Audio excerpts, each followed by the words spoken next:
you pay money? Why do you pay stupid amounts of money to go see people perform?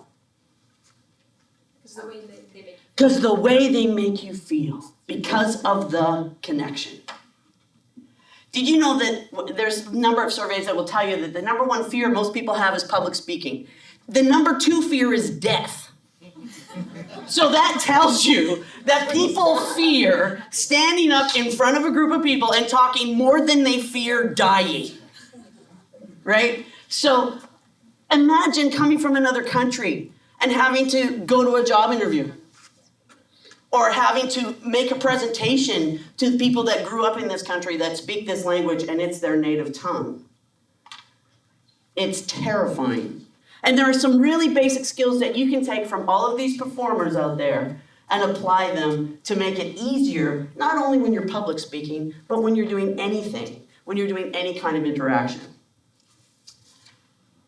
The very first thing that you can do to help yourself, and you're all going to do it, right now, I want you to stand up. And I want you to put both arms in the air. Big power pose and say, I am awesome. Awesome. Oh, I don't believe any of you. I am awesome. Awesome. I am confident. I am confident. I can do anything. I can do anything. Great, sit down. How do you feel? Good. Good. There's actually a whole school of study that has shown that simply by doing those things, we call it power posing, we actually make our brains kick out the right chemicals that make us feel more confident, that make us feel better about ourselves. All right? Yeah, you guys that thought, oh, this is going to be another little light snack thing. I'm going to listen to somebody talk in this monotone voice and I'm going to go to sleep. You're a little shocked right now, aren't you? Yeah. And that's what you want to do. But to make you cry because maybe it reminds you of a great time you had. Or maybe the song is so touching, it really touches your heart. Or maybe it's so funny that you laugh until tears are streaming down your face. But the only way I can do that is to risk removing the armor of the business suit. The armor of, well, this is how I must behave. And it's okay to wear your armor most of the time. We have to. But it's also okay to risk, and I would encourage you in your mentoring to risk showing what's under that armor. The best way to do that is what every performer does, is to do it through telling a story. Tap into something personal, right? Relate to that person on a personal level. Oh yeah, that's like when I went through this, okay? There's some basic things you can do. I'm gonna talk about those jump tracks for a minute here. Basic things that you can do in making better public presentations or speaking in public. Things you can do that are just basically the mechanics of it. The number one thing I end up saying to people, and you'd think it was so obvious, what do you think it is? Open your mouth.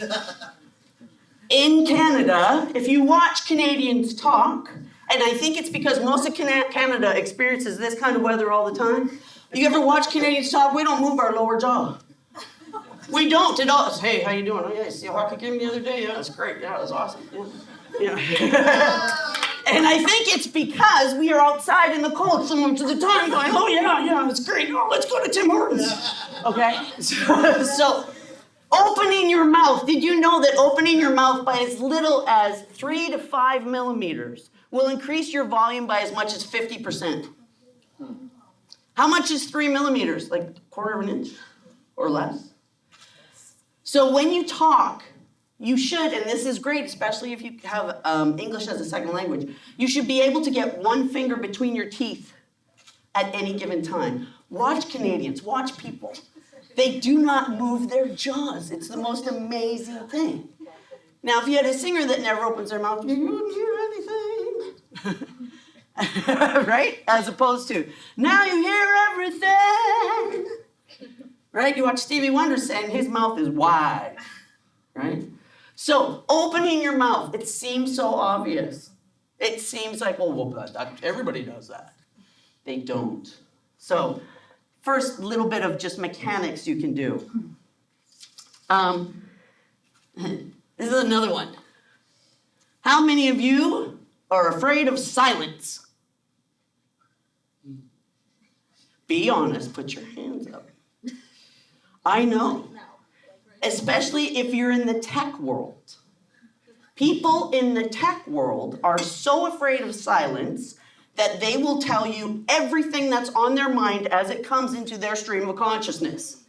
Oh man, I got this idea for this great new software. It's the greatest thing ever. We can use it to apply for oh my God, it could be for keeping track of records. We could use it for records for the city. Oh my God, we could also use it for records for the police. Oh, but we don't need that for our office. Okay, but I'm sure I could find a way that I could do this here and we could help human resources. Oh, I'm sure about it. And then, whoa, take a breath. That would be like if I told you, oh yeah, my parents went on a cruise and they had this great vacation and they went up to Alaska and they saw it. Oh my God, the glacier was breaking into the water and this big splash. But and then later that night they saw this dance that was going on. It was presented by, they had all these great performers on there, and then, but they didn't like the stateroom. The stateroom was way too small. Or the other wonderful way that people are afraid of silence is when I was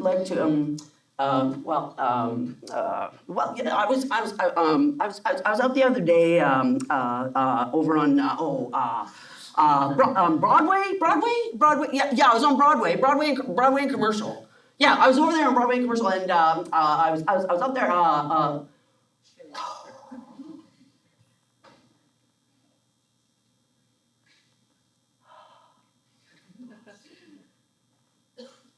I have your attention. When we talk and we don't give a pause for the listener to absorb, what we say is lost. Don't be afraid of silence, especially in public speaking, especially in mentoring. Give the person you're engaging with time to process.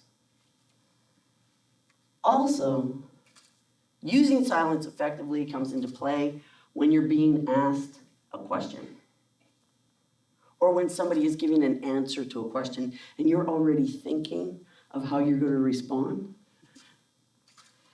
You need time to process what's being said. If you're thinking of an answer while somebody's talking to you, you're not listening.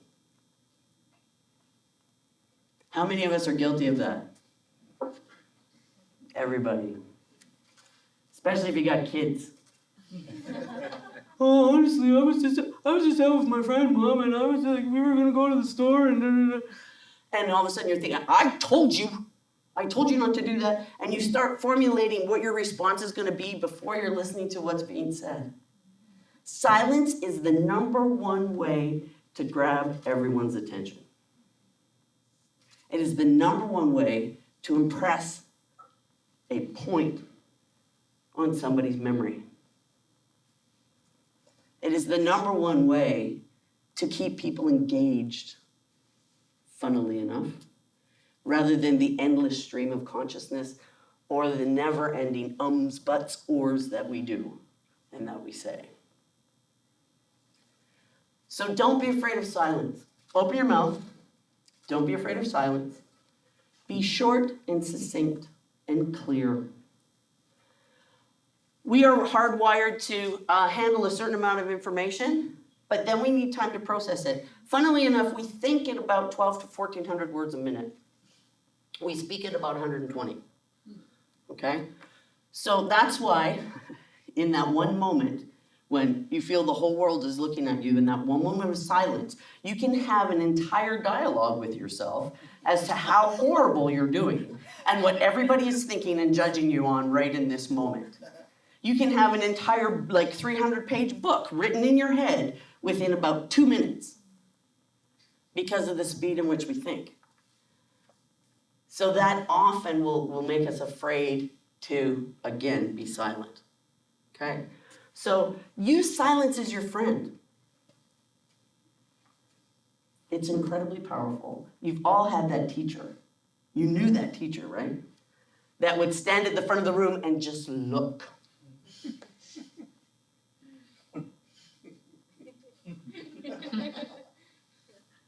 And that's what happens. Kids start to settle down, or they start to mutter amongst themselves. We started with power posing, your posture. the way you stand, the way you present yourself. One of the things that will tell people how you feel about yourself is whether or not you're putting your hands in your pockets. Do you fidget? When somebody's talking to you, when you're having a mentorship session with somebody, are you looking them in the eye? Are you making time to engage for that millisecond, that moment, while they have 10 thoughts go through their brain? Make sure you are. It will make your interactions more meaningful. Your tone of voice is so important. It's okay to be emotional. It's okay to risk failure. Repeat after me. I give myself permission. I give myself permission. Let's all do it. I give myself permission. I give myself permission. To fail. To fail. Oh. How many of you have ever actually said that to yourselves out loud?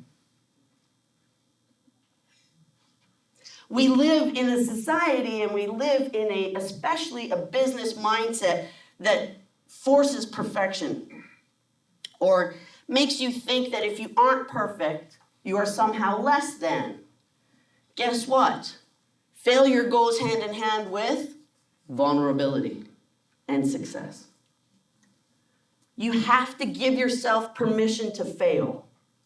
If you don't, you aren't open to new ideas. You aren't open to new experiences. You aren't open to tapping into something you did not know you had. Imagine if you said to a kid learning to walk, okay, you get 3,000 tries. That's it. Pull yourself up, 3,000 tries. If you are not walking by then, you are crawling for the rest of your life. We learn through failure. And yet in business settings, so many times in our jobs, we think that we have to be perfect. Somebody once asked me, what does it mean to be a musician? And I said, it is the relentless pursuit of a perfection that I know I will never attain with no loss of enthusiasm. Right? And I think that's actually just the definition of success. It is this pursuit of trying to be better, do better, learn more, push yourself, expand your horizons.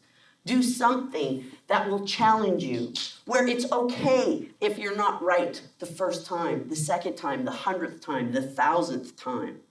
Supposedly, it takes 10,000 hours of practice to master any one skill. If you do the math at a full-time job, that's about 8 years. Okay? So, 8 years, 40 hours a week, 10,000 hours. Nice and straight. And I want you to do something for me. Stand up. Yeah, that's good. I like this guy. Lead. Stand. Everybody stand up. And I want you, with just your breath alone, I want you to make what I call a warrior breath.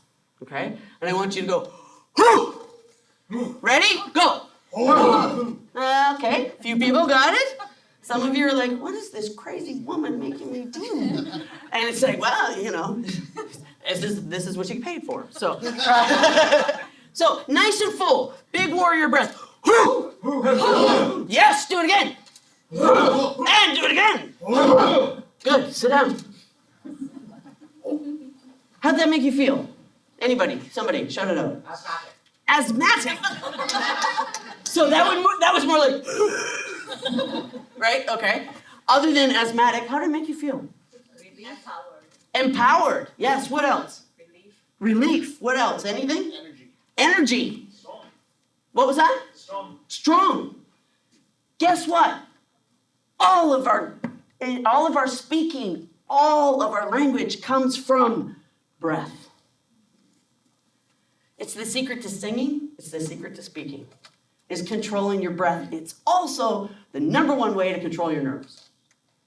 Is to learn to control your breath. Breath equals power.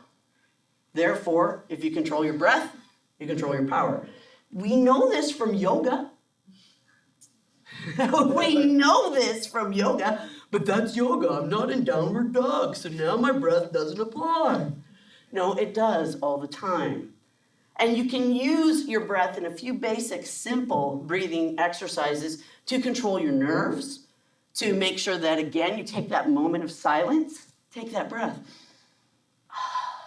Center yourself, okay? When you're nervous, again, public speaking, more scary for most people than death. There's a thing we do called box breathing. Anybody know what that is? Okay. If you've ever been in a situation where you're scared, nervous, feeling jittery, doing a box breath just means making a count of 4, roughly at 60 beats per second, so you can use the second hand on your watch, if those even exist anymore. With Fitbits, I don't know if they flash the seconds or whatever, but you can find some digital way of marking a second. But at about that, what I want you to do is we're going to breathe in for 4 counts, hold it for 4 counts, breathe out for 4 counts, and then hold that for 4 counts. Make sense? Good, here we go. Breathe in. Hold it. 1, 2, 3, 4. Blow it out. Hold it. Off. Did that make you feel a little bit calmer? Wow, that's magic. Oxygen is magic. That's one of the best things you can do if you ever have to speak and you're feeling nervous. I'm going to ask you, how many of you have gone and seen some of your favorite performers? Yes? And how many of you paid ridiculous amounts of money to do so? Right? I'm going to go see Elton John on his final tour. I don't care that the tickets are $3,000. Right? And when you go get that ticket, do you think, oh my God, I can't wait until he screws up so I can point and laugh? Of course not. So what are nerves? Nerves are not, everybody that has to public speak or singers, they go, I'm so nervous. You know, they're like, what if I screw up? What did I say at the beginning? I give myself permission to what? To fail, right? So what nerves actually are, if you can frame it slightly differently, is you are feeling the energy of everybody in the room that wants you to succeed. Because you buy that ticket going, oh man, I can't wait to see Elton John perform my song live. I bet you it's going to be so much better than the album. The energy of success is what you feel in your nerves, not the energy of failure. And it is entirely up to you whether you are going to activate your faith or your fear. What is the difference between feeling nervous and scared and feeling excited? Nothing. It's the same mechanism, whether you're going to be activating faith or fear. Faith, I just use it as a positive term, not anything religious. So you can activate the thought of a positive outcome or the thought of a negative outcome, but the mechanics is the same. It's still the belief in something that hasn't happened yet.